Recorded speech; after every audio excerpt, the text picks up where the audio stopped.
বলছে চ্যানেল নতুন না এনে দিলে কাজ করবে না, ভাড়ায় উঠবে না। দেখো গাইস, সব নতুন চ্যানেল কিনে আনা করলো আমাকে। কতলা কিনে আনা করলে এইভাবে এইভাবে কটা চ্যানেল কিনলাম বল তুমি? এইভাবে যেমন 3 সেট, হ্যাঁ 3 সেট চ্যানেল হয়ে গেলো। হ্যাঁ 2 সেট, এইভাবে 2 সেট কিনলাম। আগের 1 সেট ছিল আর ফাটে আছে 1 সেট। নতুন চ্যানেল আজকেই উদ্বোধন করে দিল। পাঠিয়ে দরকার ছিল তোদের আজকে, যে এত শুধু সেফটি জিনিস দিলাম তোদের আর আজকে ঠিকাদার পাঠিয়ে দেবে। তোদের জীবনটা আগে দাম আমার বেশি, জানিস তো? তাহলে তোদের কাদের জীবনটা ভাবছি, আমি তোদের জীবনটা নিয়ে ভাবছি, আর তুই ঠিকাদারের জীবনটা নিয়ে ভাবছি। এইটা তাহলে এতগুলো টাকা লোয়াল গেল, পাঠিটা আমি দেবো না তুই দিবি বল?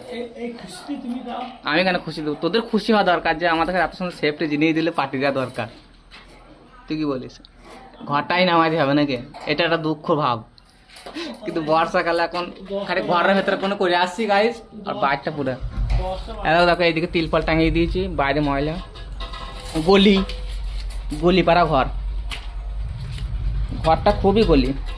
আর এসি সব কথাটা বালতি ভেঙে দিয়েছে।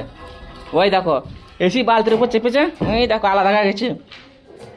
আর ক্যাঁচড়া তো নাই বলি চলে, প্রচুর ক্যাঁচড়া। সামনে আমাদের হেল্পার কোনো সিমেন্ট নামাইছে। সিঁড়িগুলোতে কি সুন্দর উঠছিস রে তোরা। ছোট ছোট সিমেন্ট নিয়ে উঠছে, সব বলছে কত কষ্ট। মইটা সেই লেভেলে করে দিয়েছে, ভেতর দিয়ে ভরতে না কাজ আছে, এরকম কাজ কাজ আছে।